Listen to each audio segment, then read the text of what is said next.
şampiyon olmalarını arzulamağa değer. Bir turist hatırlayır ki Brezilya'da büyük tehlike yaşamıştı. Ferit, o Ayrton Senna'nı tanıdığını kime demişti? Vaxt.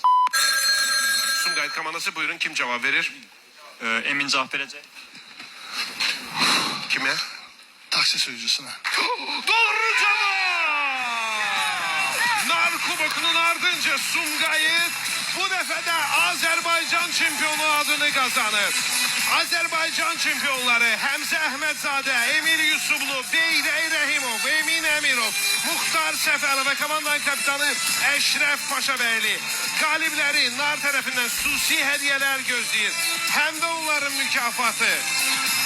Azerbaycan şampiyonu adını onlara kazandıran bu medallardı. Komandanı ürəkdən təbrik edirəm.